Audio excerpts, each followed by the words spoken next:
Salut, c'est Alexis, je vous souhaite bienvenue sur ma chaîne YouTube. Dans cette vidéo, je vais vous présenter un long format de vibe coding, c'est-à-dire d'utilisation d'outils d'IA pour générer du code et pour réaliser un projet complet. On va reprendre, comme dans la vidéo précédente, l'exemple de Buffer, qui est un outil de gestion de posts sur les réseaux sociaux. On va faire une petite version, un petit peu simplifiée mais complète, de gestion des messages que l'on veut poster sur Blue Sky, avec évidemment la connexion à Blue Sky pour que ces messages soient postés automatiquement. Dans cette vidéo qui est un peu longue, mais qui vraiment va vous donner une idée très précise de ce que c'est que le vibe coding, c'est-à-dire vraiment un usage très basique, très direct des outils de génération. Dans cette vidéo, on va utiliser Windsurf, qui est un outil que j'aime beaucoup, qui est un petit peu plus fin et précis que Bolt ou Lovable, qui sont d'un peu plus haut niveau. Vous inquiétez pas, il y aura d'autres vidéos avec Windsurf et Lovable. Cette vidéo, elle reprend donc cet exemple du clone de Buffer, qui est le challenge numéro 1 du cercle des ops. Vous pouvez aller voir si ça vous intéresse. Mais voilà, c'est aussi pour vous montrer que c'est quelque chose de réaliste, qui, avec des outils no-code, se fait très bien, puisque ça, c'est comme ça qu'on fait le cercle des ops. J'ai fait déjà un premier test, un petit peu à l'arrache lors d'une matinale, je vous ai mis la vidéo, vous pouvez aller la regarder si ça vous intéresse. Mais là, c'est plus structuré. J'ai pris vraiment le temps, je me suis mis dans une position un petit peu product builder. J'ai passé un petit moment, vous le verrez, à discuter de l'architecture. J'ai même fait un petit schéma où j'explique un petit peu l'architecture technique. Vous le voyez ici, un système de gestion, un système ici plutôt d'ordonnancement, et puis ici Blue Sky vers qui on va faire la connexion. Schéma très simple. Ce qui est important plutôt, c'est l'explication, c'est comment j'essaie de cadrer mon projet et de réfléchir aux solutions. Et puis ensuite, évidemment, j'utilise Windsurf à fond pour réaliser ça avec du PHP dans cet exemple. Vous verrez, c'est intéressant. Vous verrez qu'il y a aussi des choses qui marchent plus ou moins bien, mais c'est l'occasion d'aborder une autre architecture technique. Vous avez vu Python dans la vidéo précédente. On va tester ça. Et vraiment, je vais multiplier les exemples parce que moi-même, j'en ai besoin pour devenir vraiment très, très familier des avantages, des inconvénients, des bonnes manières de faire, des bonnes manières de prompter. Vous le verrez par exemple dans cette vidéo. Quand on est trop approximatif, c'est pas bien ce qu'il veut.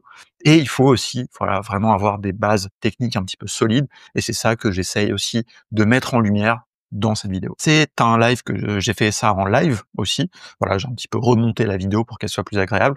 N'hésitez pas à vous inscrire sur la chaîne Twitch de No Code France, mais aussi sur cette chaîne ici de vous abonner, parce que je vais bientôt streamer mes prochains lives Vibe Coding. Je les streamerai aussi sur la chaîne YouTube. Voilà, pour comme ça vous pourrez les suivre, toucher une audience un petit peu différente aussi que celle qui est juste sur le Twitch de No Code France. Et voilà, on va faire ça. Je vais essayer vraiment d'en faire un par semaine à partir de maintenant. Et vous allez voir, on va beaucoup apprendre ensemble là-dedans. Allez, je vous laisse avec cette vidéo. L'intro était un peu longue, la vidéo le sera un petit peu aussi, mais c'est ça qu'il faut, prendre le temps vraiment pour bien comprendre les choses. Et on va essayer vraiment de prendre les choses dans l'ordre et on va essayer de parler notamment un petit peu d'art. Voilà, je suis Xavier et je pense que vraiment, quand on met un peu de côté tout ce buzz autour des Bolt, Cursor et du vibe coding, eh bien en fait on retombe un peu sur des fonds. C'est-à-dire que certes, eh bien maintenant ce sont les IA, les agents IA qui vont ce code pour nous, ça n'empêche pas que l'on va devoir, dans la conception pas. Vous l'avez vu, mon test de mardi, quand on essaye de faire les choses un peu vite, en disant oui, oui, oui, eh ben, ça me ferait bien. Et notamment parce que on s'est pas posé pour réfléchir à comment on veut. Donc, j'ai testé une première manière de faire, une manière que j'appellerais un petit peu intégrée, all-in-one, c'est-à-dire faire une appli complète en Python qui fait l'ensemble de la tâche. Aujourd'hui, on va tenter un truc différent, on va faire une architecture modulaire. Vous le savez, dans le no-code tournement, on parle beaucoup de no-code modulaire depuis longtemps, le fait différentes briques. C'est pareil avec le code. Voilà, c'est ce qu'on pourrait appeler à un plus haut niveau, on va dire les arts. Eh bien voilà, je vais vous guider un petit peu là-dedans. On va faire ça ensemble. Voilà. Et donc là, ce que vous voyez, alors on va comme ça, c'est ici, alors c'est le cercle des ops, on va vous refaire tout le truc, mais donc ce qu'on va essayer de faire dans ce live coding, no coding, vibe coding, vous voulez, c'est de se faire un outil pour animer ces réseaux sociaux. Voilà, c'est le challenge numéro 1 du cercle des ops. C'est en gros de faire un clone de Buffer. On va faire juste la partie création d'une pile de messages, on va pas les poster. Je suis pas un fan de X, QTX, n'utilise plus. J'ai pas, et donc nous on va faire avec Blue Sky. Mais le plus important, c'est quoi? C'est qu'on a dans cette application une partie qui va te permettre de gérer les postés et puis ensuite le scheduler, qu'on peut dire l'ordonnanceur qui va aller poster par chaque matin. Ici dans cet exercice, ce qu'on veut, c'est que chaque jour automatiquement le message va venir prendre ancien tout message et le poster. Et puis on fera les niveaux 2 et 3 aussi. D'abord, on va essayer de passer un petit temps dans Whimsy. On va pas tout de suite aller dans les outils. Ne vous inquiétez, on va y aller, mais on va d'abord aller un petit peu dans Whimsical pour vraiment essayer un petit peu de réfléchir à ce qu'on veut faire. Alors, quelle est un petit peu l'architecture, le concept déjà de ce que l'on veut réaliser? Le concept, si je mets, alors je vais pas faire, alors je vous arrête tout de suite, hein, je vais pas faire un vrai diagramme BPMN. En plus, j'ai un spécialiste là dans le chat, donc là je vais vous faire un petit peu, on va mettre que des carrés, voilà, la tête. Alors ici, donc on va dire, on a notre utilisateur. On a notre utilisateur. Lui, ce qu'il va vouloir faire, l'utilisateur, c'est ici gérer les messages à poster sur ces voilà, ça c'est la première partie. Et ensuite, ici, eh bien, il va falloir donc, chaque jour prendre un message de la pile et l'envoyer sur Blue Sky. Voilà, comme ça, on a bien en tête, ça c'est la fonctionnalité que l'on veut faire. Hop, ici, on prend clone de buffer. Donc ça, c'est un peu, en gros, le principlement de ce que l'on veut faire. Salut Olivier. Ok, très bien. Alors, quand on a dit ça, c'est si je me place un petit peu plus maintenant, je réfléchis. Donc on va faire une sorte de buffer, effectivement, on va faire un clone juste de la fonctionnalité de pile. Alors, on n'a pas un problème de performance, c'est pas grave, je sais. Mais ça, on devrait. Alors, si je me place d'un point de vue un petit peu plus technique, eh bien, qu'est-ce que je vais vouloir faire? Ce que je vais vouloir faire, c'est tout d'abord ici avoir un système de gestion de ma pile de messages. Ce système de gestion, il va se décomposer en quoi? Eh ben, il va se décomposer. Alors peut-être je prenne plutôt. C'est où qu'on a les symboles qui ressemblent un peu à des bases de données et tout. Ils n'utilisent pas beaucoup là-dedans. Il n'y a rien qui est base de données là-dedans. Donc en gros, on va avoir la base de données, qui va stocker les messages principalement.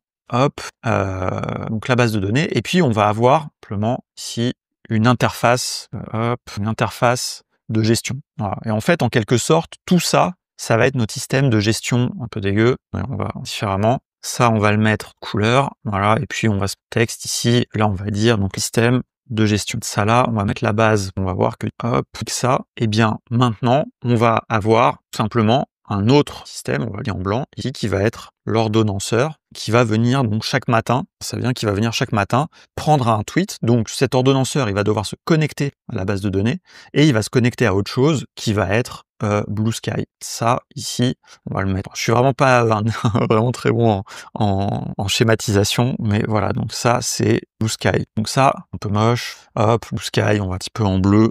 Hop et on va mettre le plus gros. Voilà, un peu plus joli. Voilà. Donc voilà. En gros, on est sur un truc comme ça. Donc ça c'est le concept qu'on doit faire, et ça maintenant c'est un petit peu l'architecture. Ici, hop, j'aurais pu faire en fait. Donc maintenant, une fois qu'on a parlé de ça, salut Claire. C'est un live sauvage dans le créneau, mais par contre je vais essayer de faire les choses bien parce que voilà, j'ai envie pas non plus, on croit que fait du vibe coding et tout, n'importe quoi. On est des gens sérieux, les no-codeurs et no-codeuses sont des gens sérieux, et donc on est avant tout product builder, et donc là ce qu'on conçoit, on conçoit le produit que l'on veut faire. Ici, évidemment, ça, c'est relié aussi de données, et ça va faire des actions CRUD, donc ça va permettre de gérer tout ce qu'il y a dans la base de données. Donc ici, c'est une base de données de messages qui vont être les messages à postenseur, de poste, de messages. Voilà. Est-ce que ça vous paraît? Voilà. Donc il n'y a pas de diagramme de flux, il n'y a pas de... Voilà, bon là, je fais ça... il y a des gens bien plus professionnels que moi encore. Moi, je vous fais ça un petit peu de manière pragmatique. Voilà, ça, côté quand même, je préfère construire que cadrer un projet, comme de gens dans la communauté no-code. Mais je me dis qu'avec ça, déjà, j'ai placé au moins un peu les éléments. Donc, moi, je vais vous faire du PHP aujourd'hui, mais on verra que peut-être, en fait, la semaine prochaine, je referai le même exercice à nouveau, sauf si vraiment c'est chiant. Mais là, voilà, j'ai envie de faire ça comme ça. J'ai envie de faire, donc, hop. Donc, la partie, pour l'instant, gestion, on va la faire fond blanc, mais bon, c'est pas grave. Et puis, on va faire aussi, mais de manière séparée, ici, l'ordonnanceur. Mais évidemment, voilà, on va faire ça en deux, ça va être deux parties différentes. Sachant que de toute façon, en réalité, quand on fait PHP, on fait toujours aussi la base de données. Là, on va la faire en SQLite, parce qu'il y a un logo pour SQLite. Mais on pourrait évidemment la faire aussi Supabase. Le logo des vraiment très moche, pas grave. Image. Oula, merde, c'est pas le... Ça m'énerve quand il y a ça. Je sais pas pourquoi je suis en train de me prendre la tête avec les images, mais c'est nerd, j'arrive à ne pas le faire. Voilà, donc ça, c'est une option. Évidemment, une autre, peut-être dans un prochain live coding, ça pourrait être d'utiliser Supabase. Ici, comme ça, je vais mettre toutes les options. Comme ça, vous voyez que cette notion d'outils, et ce qui est très intéressant, c'est que je pourrais très bien faire On va vraiment essayer de faire évoluer ce projet. Ça pourrait être, je pense, marrant. Évidemment, là, je peux le faire avec un PHP, je pourrais le faire avec un Python, mais je pourrais aussi, évidemment, le faire avec Make ou avec une 8n. On va plutôt une 8n. Voilà. Donc là, tout, et moi, c'est ça qui est vraiment que je trouve très important et très intéressant avec cette idée de vibe coding ou de jeu. En fait, c'est juste, et franchement, ça fait 2 ans que j'en parle, ce truc. En fait, grâce à l'IA, maintenant, tous les gens, même non techniques, peuvent mélanger et ne sont plus enfermés avec les outils no-code. Parce que ici, eh bien, on peut très bien se dire que l'interface, avec Soft, on pourrait se dire des QI web, évidemment, mais j'ai envie de mettre des outils de différents niveaux pour que vous compreniez bien ce très modulaire. Peut-être pas, on va arrêter là avec le schéma parce qu'à un moment, il va être temps d'aller vibe coder parce que vous allez vous ennuyer.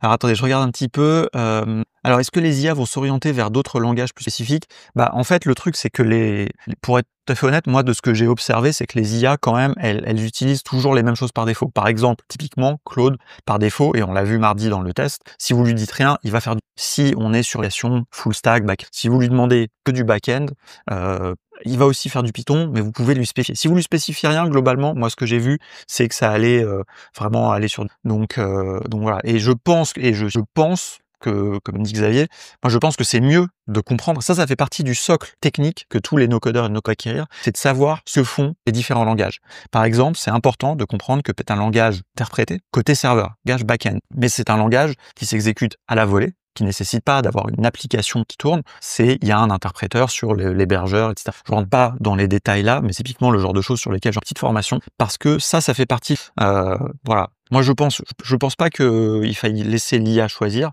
Je pense qu'il faut savoir un petit peu quand on est parce que après, si vous commencez à demander à l'IA de faire du Haskell, du Rust, du Go, des choses comme ça, il y a un truc en fait qu'il faut savoir aussi qui est important, c'est que les IA, pourquoi Claude va beaucoup Python, parce qu'il a aussi beaucoup été entraîné par du Python à mon avis. Et donc, ce qui est important aussi, c'est d'essayer d'utiliser des langages où il y a beaucoup de code, notamment de code sur lesquels les modèles ont été. Plus vous allez choisir un langage exotique, moins il va être bon a priori, quoi. Donc voilà. Après, je dis ça, je sais pas, hein, peut-être. Bon, voilà. Ça, c'était la partie un petit peu lecture. Ça, je pense que ici, c'est moi qui fais mais je pense que tous les no-codeurs et no-codeuses doivent connaître assez les différentes options qu'il existe pour le front-end, les différentes options qu'il existe pour les bases de données, notamment comprendre quel est l'intérêt d'SQLite, par exemple, le fait que ça soit assez fichier, qu'il n'y a pas besoin de serveur de base de données, comprendre aussi évidemment ce que c'est Supabase, la différence entre SQLite et Supabase, comprendre que Supabase repose sur du SQL, ça fait beaucoup de choses, mais ça fait un socle technique, mais il vaut mieux apprendre ça et se servir des IA que d'apprendre à coder, je pense. Si vous avez le temps et la possibilité d'apprendre à coder, bah apprenez à coder, évidemment. Donc voilà. Mais je dis ça, non mais après peut-être que si tu lui poses les bonnes questions, probablement que l'IA sera bonne, mais je sais pas. Moi je sais un peu quand même aligné avec ce que dit Xavier. Bon, on est bien là sur cette partie un petit peu théorique. Donc en gros, aujourd'hui, ce qu'on va faire, c'est on va faire que du PHP et dans les prochains lives, eh bien on testera de faire moitié HTML, moitié PHP, on testera de remplacer SQLite par Supabase, voilà, on va faire plein de choses comme ça différentes, quoi.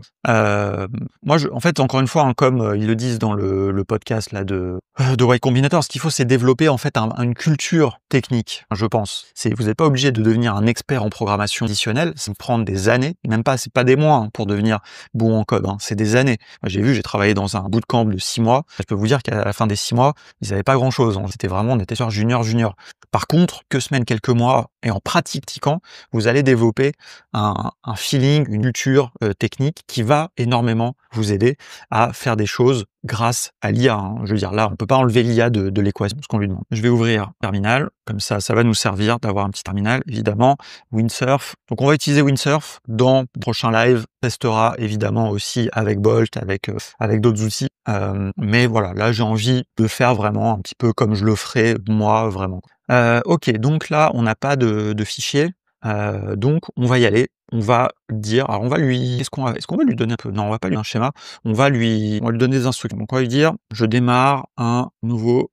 Alors on va commencer par la petite technique habituelle. On va lui dire, tu es un expert en PHP, un expert en PHP. Je démarre un nouveau projet. Je voudrais créer un outil de message pour mes réseaux.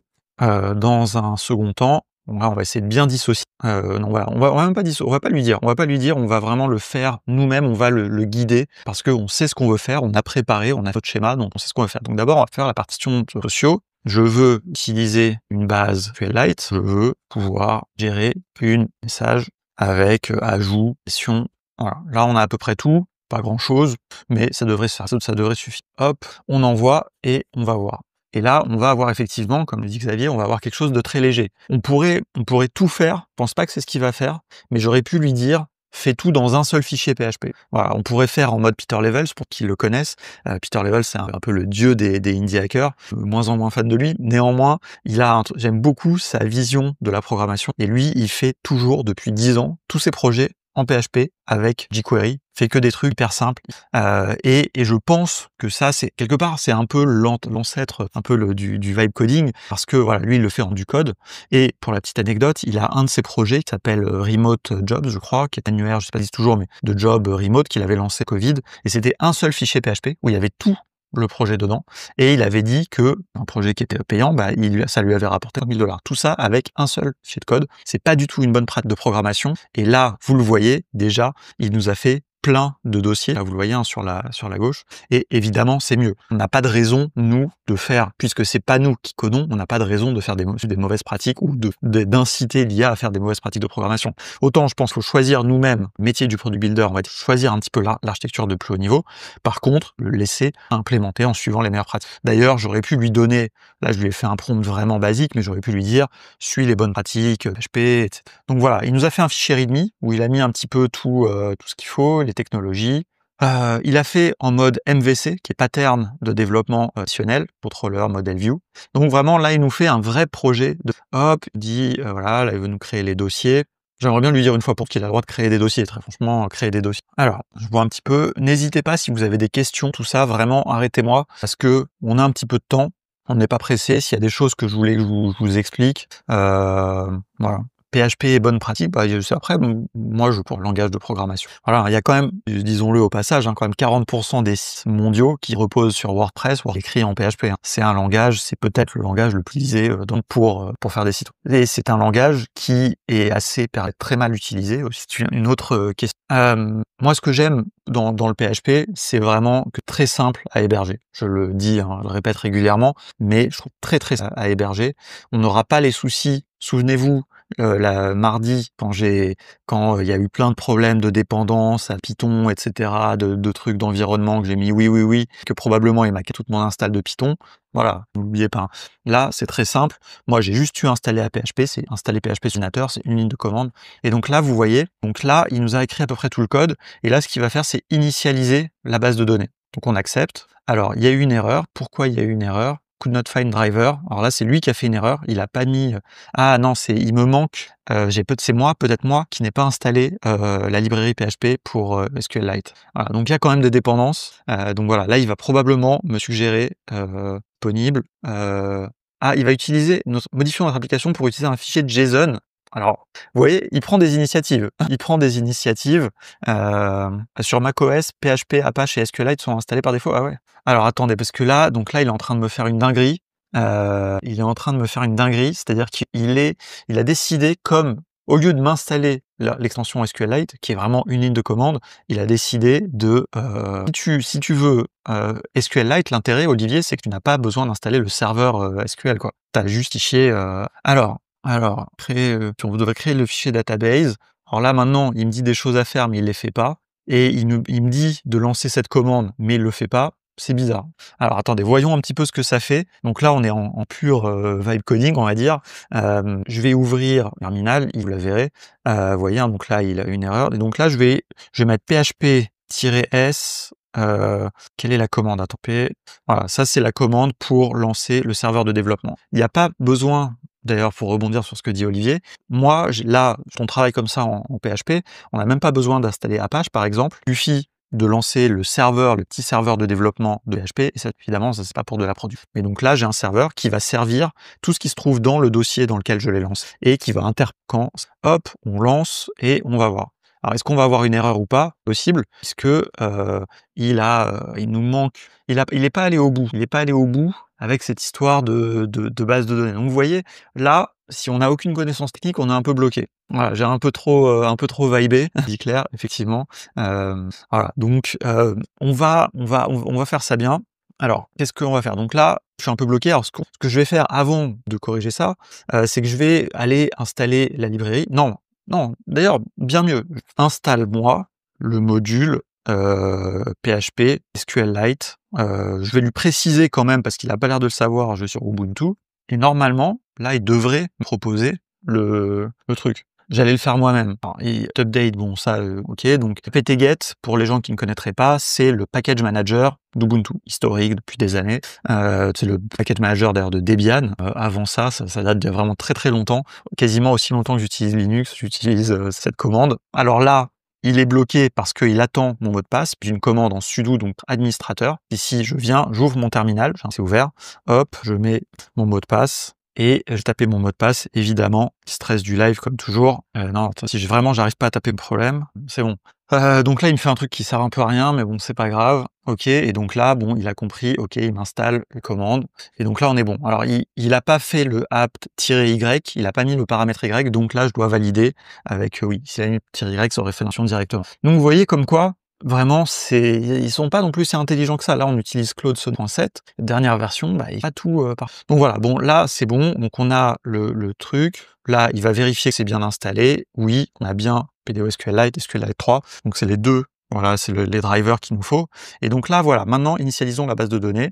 Alors là, vous voyez, on est dans un bon exemple de vibe coding, je trouve. C'est qu'on a mis oui, oui, oui. Sauf que là, si vous vous souvenez bien, tout à l'heure, il nous a dit, en fait, je vais partir sur, et je remonte un peu dans la discussion, je vais peut-être agrandir ça, ça sera mieux, non, vu que c'est là qu'on fait notre vie, on a moins besoin du code. Donc là, souvenez-vous, ici, il m'a dit, je vais partir sur du JSON au lieu du SQLite. Il est tout à fait possible que j'ai du code maintenant qui reste dans mon code source, qui est, qui gère le JSON. Ça, vous voyez, c'est vraiment un des gros problèmes du vibe coding. C'est pour ça, hein, j'arrête pas de le répéter, hein, c'est vraiment tout ça n'est pas mature, je trouve. Mais là, il est possible qu'il m'ait laissé du code et j'en saurais rien parce que je vais jamais aller ouvrir tous les dossiers, tous les fichiers, quoi. Donc voilà, prudent. Je pourrais éventuellement lui dire: «Tu as bien tout enlevé», voilà. Donc là, hop, on est bon.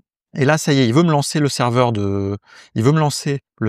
localhost. Donc ce que je vais faire, c'est que je vais le fermer ici, parce que sinon j'aurai un problème de port. Et donc là, il m'a tout bien fait. Et vous voyez que là, d'ailleurs, il me manquait un paramètre, puisqu'en fait, il faut le lancer dans le dossier public. Hop, j'accepte. Et donc là, maintenant, dans mon terminal, j'ai le développement qui tourne.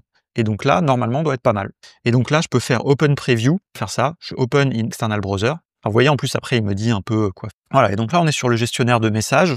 Alors je sais pas. Là, il m'a mis une petite console de débugage ou je sais ce truc. Vous voyez, hein, encore un exemple. Voilà, on vibe code, donc voilà. Hop, accueil. Donc là, on est sur l'accueil. Nouveau message. J'imagine que sur l'accueil, il n'y a pas de message. Ah, alors ça bug un peu. Pas faire de create. Est-ce que j'ai une erreur dans la console? Pas d'erreur vraiment console. C'est pas. Donc, je vais lui dire, bah voilà, on est en ce port-là, sur le port où on doit être. C'est pareil. Nouveau message. Ça, vous voyez, hein, c'est pareil, une petite erreur. C'est-à-dire que le serveur s'est lancé sur le port 8000, mais quand j'ai cliqué ici sur Open Installer Browser, il s'est ouvert sur un autre port. Donc, voilà. Alors, je vais lui mettre une petite capture d'écran. Voilà. Là, on n'est même pas en train de débugger, hein, vraiment. En train juste de vibe coder, parce que c'est ça le truc. Quand je clique sur créer, rien ne... 80-80, ça dépend, non? En fait, tu peux lancer un serveur web sur tu veux.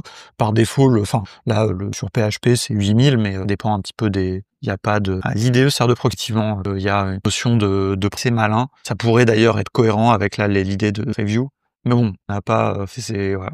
Après, en fait, ça peut être 80-80. En fait, logiquement, si tu as installé Apache, ça sera le port 80, par exemple, qui est le port standard. Si vous mettez rien dans votre ligne de commande, quand vous tapez google.com, en fait, c'est sous-entendu que c'est sur le port 80 parce que c'est le port du TCP, mais c'est pas obligé de le spécifier. Si, en général, les serveurs de test, on les met sur des ports 80-80, 8000, etc. Voilà. Alors, il y a une erreur, il y a un problème, et donc là, il veut arrêter le serveur et le redémarrer, ce qui n'a aucun intérêt, en fait, en réalité. Vous voyez, encore une erreur, hein.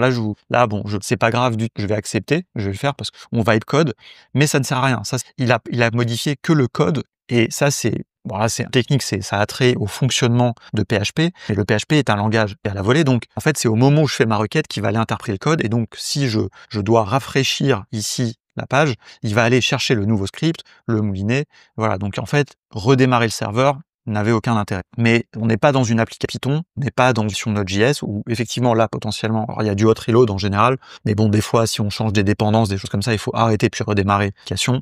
Là, ça sert à rien, mais quelque part, pas grave. Voilà, il a fait 2 actions pour rien. Hop, OK, on va redémarrer et donc là, c'est mieux. À l'accueil qui se passe, et bien là, il nous a mis déjà des exemples, c'est cool. Donc vous voyez, il y avait un petit bug, ça avait l'air pas grand-chose, hein. Vous voyez, c'est intéressant, apparemment, il manquait juste enfin, où il manquait, quelque chose. Il a modifié une seule ligne de code pour pouvoir se débloquer. Donc comme quoi, il est quand même pas si intelligent que ça parce qu'il s'était trompé. Donc voilà, alors là, bon, maintenant, il nous explique et ça, c'est intéressant. Si jamais vous étiez développeur, développeuse PHP, bah là, vous apprendrez beaucoup. Là, vous apprenez en le faisant, quoi. Donc ça peut être pour les gens qui se destinent à être développeurationnels, ça peut être intéressant, mais il faut lire tout ça. Nous, on est en mode vibe coding, donc on en a rien à foutre. Continue et on va tester un petit peu que ça marche. Ça, c'est un des trucs qui est important. Par contre, c'est de bien tester. Voilà, on change de position. Quand on est un peu builder, vibe coder, bah on doit bien que là, par exemple, celui-là, hop, OK, vous êtes sûr de vouloir suivre le message, OK, et a priori ça a marché. Alors vous voyez, c'est pas très joli parce que là on est en full PHP un peu à l'ancienne. Quand j'ai cliqué, ça a rechargé la page et tout. On n'est pas sur de l'Ajax, voilà. Mais ça, franchement, pas très grave. C'est pas forcément. Hop, nouveau type de message. Hop, c'est plateforme. Ici, on va mettre test de message. Vibe coding. Hop, hop, ça, tube, roulier, enregistré, plateforme. Vous voyez, donc là, pareil, il poste et puis il recharge. La dernière fois que tu as cité le modèle MVC, bah, c'était dans un meet-up no-code, personne n'a. Pour lancer une appli dans le terminal, je suis pas sur Mac, néanmoins, je pense, suivant comment tu as fait en PHP comme moi, tu n'as pas besoin de lancer l'application. Ce que tu as besoin, c'est de lancer le serveur de développement PHP, quoi. Voilà. D'ailleurs, en Python, ça peut fonctionner aussi comme ça. Ça dépend en fait de la manière dont Python, si c'est avec un framework type Flask, etc., ou si c'est juste. Mais bon, c'est pas c'est différent. Là, on n'est pas. Donc voilà. Bon, on a notre première partie. C'est pas très sexy, c'est un peu à l'ancienne. Mais alors là, ce que je vais lui dire, c'est je vais lui dire supprime la notion de plateforme, car mes messages seront toujours à destination de Blue Sky. Par ailleurs, supprime aussi la notion de date, car nous allons ensuite réaliser un ordonnanceur qui viendra chaque jour publier, prendre le message plus ancien de la pile pour le. Alors on va voir, là je pense qu'il y a une chance sur 2 pour qu'il commence à nous faire l'ordonnanceur, qui est pas forcément ce que je voulais, mais voilà, parce que là en fait finalement on se retrouve dans une architecture, comme je lui ai pas donné vraiment d'instructions. J'aurais dû lui dire de faire justement, de pas faire un MVC, de pas faire une application, j'aurais dû lui dire de faire un truc plus simple, avec un plus simple, plus que j'avais en tête, mais c'est pas grave. Je ferai ça pour l'ordonnanceur. Comme ça, vous verrez un petit peu la différence, même si ce sera pas vraiment la bonne manière de faire, mais on va voir. Bon, là, il nous fait des modifs, donc là, on est encore dans des modifs d'interface. On attend. En attendant, je regarde un peu ce qui se passe dans le chat. Ça parle de port, réseau, etc. Donc voilà, bon. Donc effectivement, je pense vraiment, là pour l'instant, ce que je me dis, c'est que quand même, c'est important d'avoir une idée claire en tête aussi quand même de la manière dont on veut qu'il implémente les choses. Et je pense qu'il aurait pu avoir, c'est pas très grave, mais j'aurais pu lui donner des instructions, quelque chose de plus light, de pas faire du MVC justement, même si c'est pas très grave parce que au final c'est bergeré. Alors il est en train de modifier, c'est un peu long. Je sais pas où j'en suis de mes crédits d'ailleurs. Je peux voir quelque part. Je sais pas où c'est. Things, Pro, ici, il me reste pas mal de Premium, Use Prompt, Flow, voilà. Je suis sur le plan à 15 € hein, de base. Alors c'est un peu long, il a modifié la base de données carrément pour enlever ce que je lui ai demandé, donc ça c'est bien. Donc là il efface la base et il va la recréer. Alors ce qui est intéressant, c'est qu'il va probablement me supprimer mon message. Il m'a pas demandé la permission, un peu limite, voilà. Continue. Alors à nouveau, il essaye de nous faire. Alors voilà, vous voyez là, regardez, je vais lui faire un petit reject. Vous allez voir que ça ne va rien changer. Voilà, là on a terminé. Je vais recharger la page. Et vous voyez que maintenant, il n'y a plus. Donc, vous voyez, hein, vraiment. Donc là, il nous a remis les messages. Donc là, en fait, il a la pile. Donc là, on va dire qu'on a fini la première partie. On a fini la première partie. Donc, ce qu'on va faire, c'est que ça vient. On initialise le repository. Hop, commit initial. Donc, vous voyez, pour cette interface quand même qui est très simple. Alors, il y a l'interface et la base de données. Hein, là, dans le projet, il y a tout. Là, on voit tout, la base SQLite. Alors, logiquement, la base, on ne devrait pas forcément la committer. Mais bon, là, on fait un peu ça committer. Si elle était grosse, ça serait un peu sombrerait le repository pour rien. Mais bon, commit initial, hop, on envoie. Donc, on a fait notre première fonctionnalité. On a vraiment le code de base. Si je reviens dans mon architecture, là, on a fait toute cette partie. Donc, maintenant, il nous reste à faire. On pourrait imaginer que c'est à ce moment-là où là on est dans une architecture modulaire. Si notre base SQL-là était à l'extérieur, il faudrait voir comment. Eh bien, on pourrait utiliser M8N par exemple pour aller poster. C'est pas forcément le plus intéressant, donc on va faire un peu différemment. Maintenant, on va faire l'ordonnanceur. Il est temps que tu me crées alors, en fait, mon idée, pour vous montrer aussi, parce qu'il y a un autre truc, c'est pour pouvoir héberger ça simplement, qu'il faut, c'est que en fait, cet ordonnanceur, il soit appelé régulièrement. Alors, d'abord, en fait, ce qu'on va faire, c'est je veux que tu me crées on va le faire en plusieurs étapes. J'essaie de réfléchir à comment faire la meilleure chose. En fait, je vais lui dire comme ça. Je vais lui dire, il est temps que tu ajoutes la fonctionnalité qui permet d'envoyer le premier message sur Blue Sky, de la pile plutôt utilisée Blue Sky. Parce que le premier c'est en bas, dans une des messages il s'additionne, mais on va comme ça. Voilà, donc le premier message de la pile Blue Sky. Pour l'instant, je veux activer l'envoi via un bouton dans l'interface. Quand j'appuie le bouton, je veux que le système envoie Sky. Il faut que tu prévois si la de coordonnées à Blue Sky. Et alors là, je me pose la question de est-ce qu'il connaît bien l'API de Blue Sky, parce qu'elle est quand même relativement récente. Et donc, ce que je vais faire, c'est que je vais lui dire, ça va faire un peu salement, il y a des fonctions dans Windsurf pour bien lui donner la documentation. Je vais dire, voilà, je te donne l'API, la documentation de... Je fais ça comme ça. Pourquoi? Parce que j'ai regardé un petit peu la documentation. Et la documentation, elle est un petit peu technique parce que pour envoyer un message, il faut faire 2 appels. Il faut faire un premier appel ici, à créer le token de CC, un peu technique. Et ensuite, deuxième appel pour poster le message. Au cas où j'ai envie de lui dire tout ça, lui dire, voilà, lui donne, voilà, hop, je lui dis, à toi de jouer, plaisir de... Et on est parti. On lui a donné un peu toutes les infos, et donc là, maintenant, eh bien, alors ça, j'ai oublié d'Upkeep All, mais c'est pas grave. Eh bien, on attend, on regarde la magie. Donc là, il va créer un fichier PHP, Blue Sky Service. Donc voilà, là, il va créer une classe. Donc là, encore une fois, il travaille bien. Il fait ça vraiment pas en mode sale. Il fait ça en mode vraiment propre. Et c'est vrai que j'aurais pu réfléchir avec le WIMSI Fléchir dans ma tête, mais voilà. Mais en gros, donc, on a prévu ce qu'on veut dans l'exercice, pour rappel, c'est que le message, je reprends ici le du challenge, et chaque jour, automatiquement, votre système doit venir prendre le plus ancien attente et le Blue Sky. Donc voilà, donc ça, c'est ce qu'on veut faire. Mais dans un premier temps, comme j'ai envie de vérifier qu'il implémente bien la fonctionnalité de connexion à Blue Sky, je lui demande de me mettre un bouton dans l'interface pour que je puisse tester moi-même. Ça, c'est important. Encore une fois, ça, c'est le travail du vibe coder, c'est-à-dire ou du no-codeur ou de la no-codeuse. Là, c'est comme ça qu'on découpe. C'est la manière dont vous allez travailler avec l'IA, enfin, évidemment. Et donc ça vient avec l'expérience. Parce que même si on le met accepte tout le temps, c'est lui donner les bonnes instructions et surtout faire les choses dans le bon ordre, bien découpé et tout. C'est vraiment très important. Donc là, on est à peu près à 1 heure. On a pris notre temps, on a beaucoup discuté, on a passé sur l'architecture, mais vous voyez qu'on chemine vers quand même un résultat qui va être correct. On va réussir à faire relever tout le challenge. Alors, sachant que dans le challenge, alors ça c'est que le niveau 1, sachant qu'en 1 heure, vous avez très très largement, bien plus le temps de faire ça dans Airtable et avec Airtable et Zapier ou Make ou N8N. C'est pas forcément le sujet ici. Voilà, les niveaux 2 en fait, c'est de mettre une alerte si le message est trop long et aussi d'auto-raccourcir les URL. Peut-être qu'on le fera pas là, c'est un petit peu long.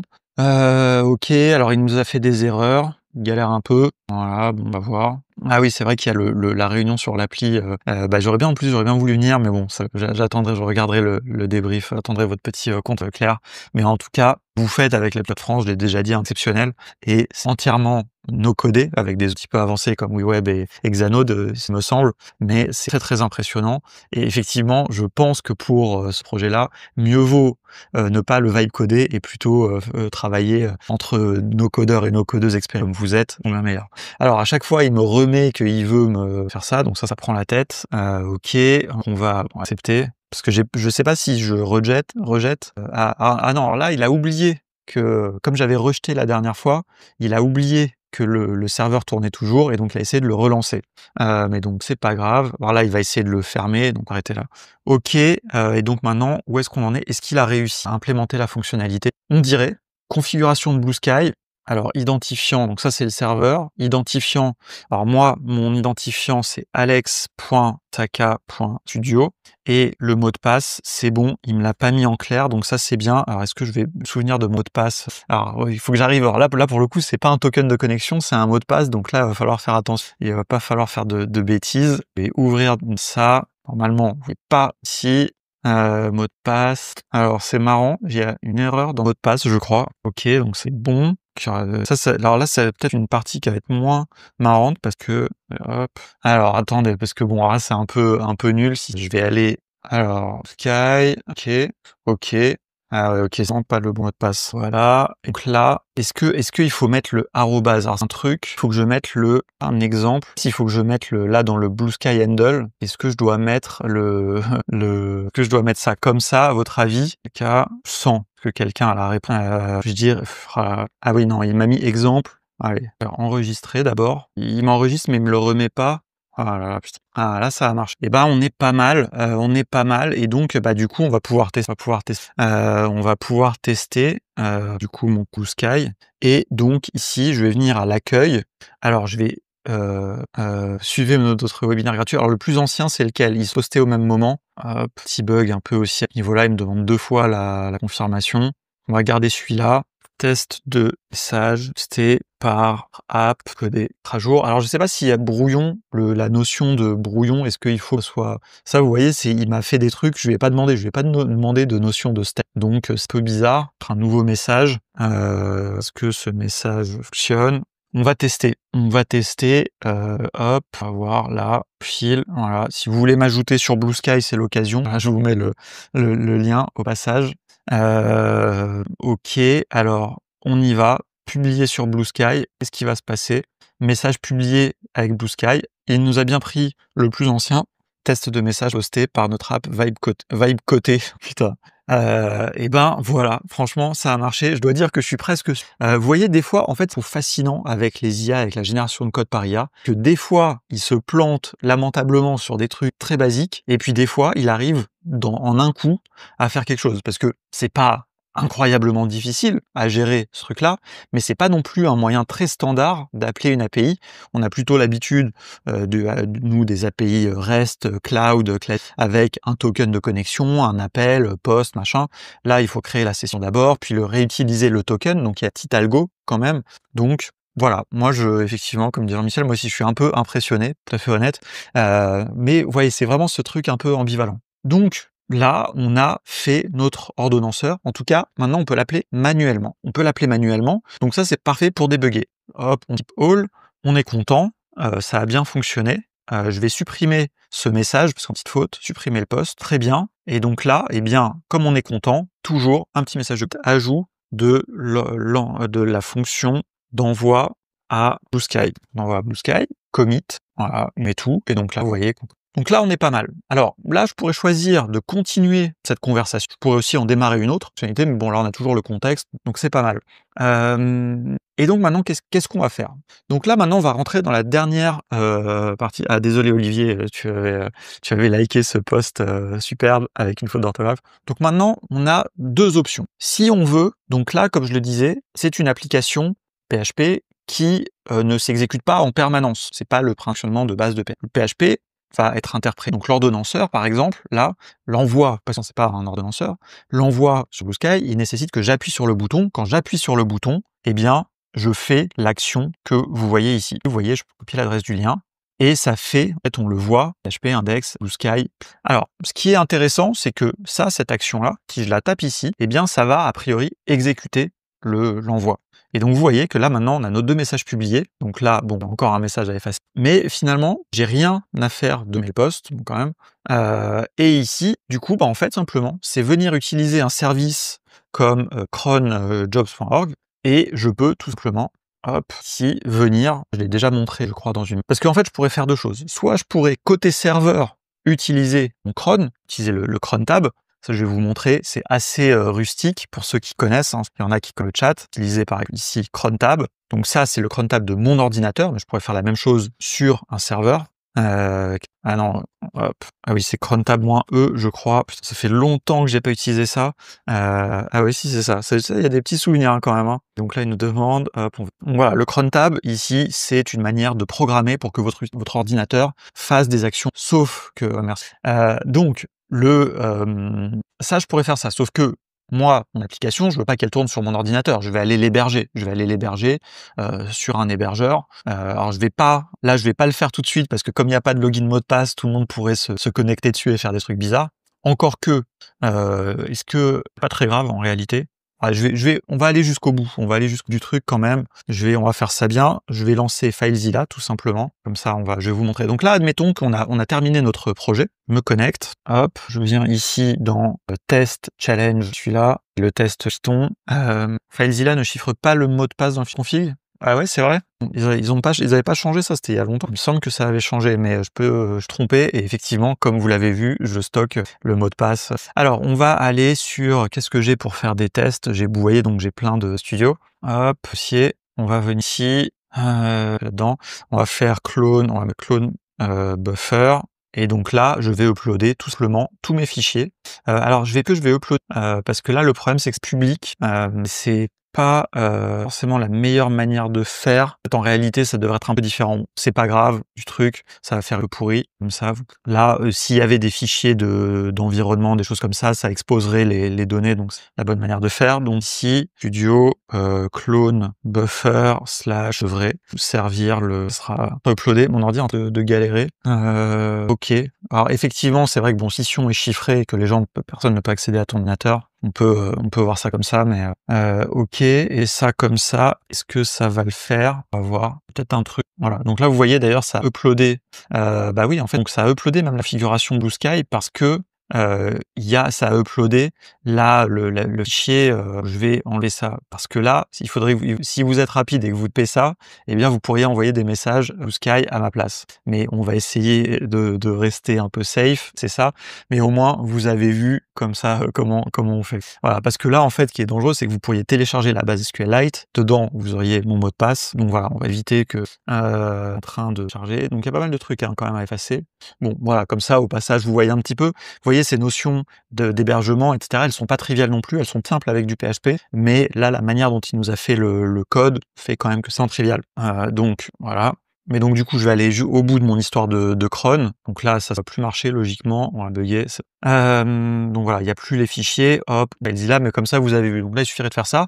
Et ensuite ici, j'ai juste à créer un cron job où je viens appeler. Donc souvenez-vous, notre URL, celle-là, notre URL publiée sur Blue Sky, copier l'adresse. Pas celle-là, hein, mais avec là, ici, le bon domaine, hein, évidemment. Et ça, il suffit, alors ça serait pas protégé, hein, évidemment, donc ça, il faudrait faire attention à protéger un peu ça.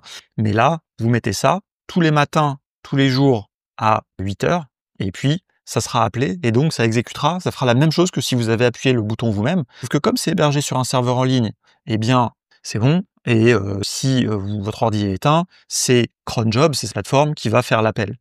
Donc voilà.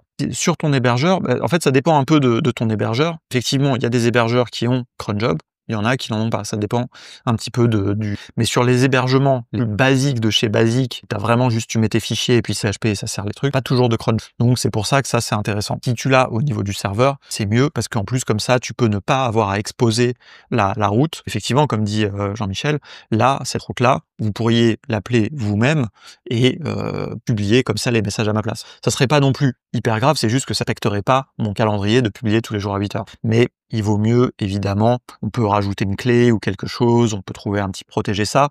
On pourrait mettre aussi tout simplement dans le PHP un contrôle sur la source de l'exécution, enfin sur la source qui appelle l'URL. Voilà, il y a différentes manières de protéger. Ça c'est un peu technique. Je vous montre cette manière, ça c'est une manière de faire.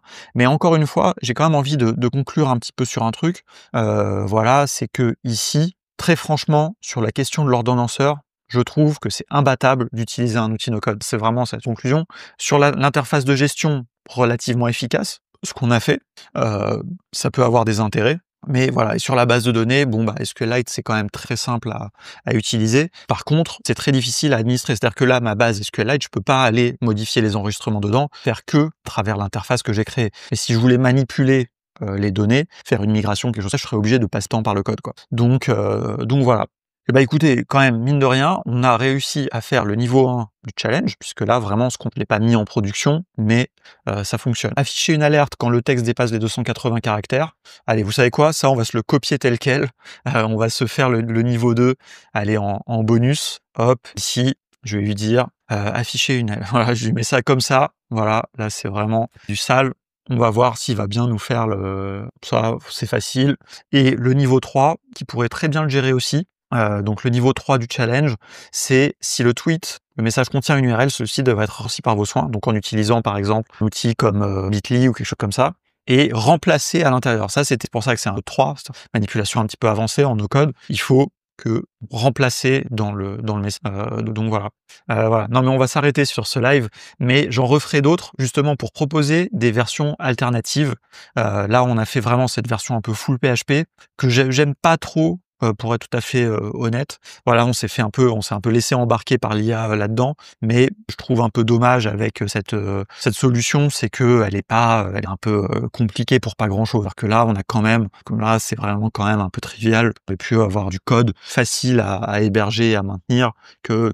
Alors après, je dis ça, à maintenir, non, parce que là, un modèle MVC pour des développeurs, c'est la bonne manière de faire. Donc voilà, mais quand même le système est pas mal. Là, il a bien géré les trucs. Donc voilà. Bon, j'aimerais bien juste ficher le petit warning, mais c'est quand même long, hein, pour un petit simple. Vous voyez, il modifie le contrôleur. C'est ça en fait que je trouve. Il y a quand même pas mal. Il modifie le contrôleur Blue Sky Service. Il modifie le contrôleur de message. Enfin, il y a quand même beaucoup. Voilà, c'est un peu complexe, mais voilà. Alors, il a cassé quelque chose au passage. Et ben voilà, on va s'arrêter là parce que franchement, vous voyez, ça c'est typique. On lui a demandé de faire quelque chose de très simple et voilà, grosse erreur en rouge. Il a défini une fonction. Ah, en fait, bon là, il appelle une fonction mbstrlen qui, je crois, il manque un paquet peut-être sur mon installation pour utiliser ça. Parce que les NB, il me semble que c'est des, je sais plus, ça remonte à très loin tout ça, mais voilà.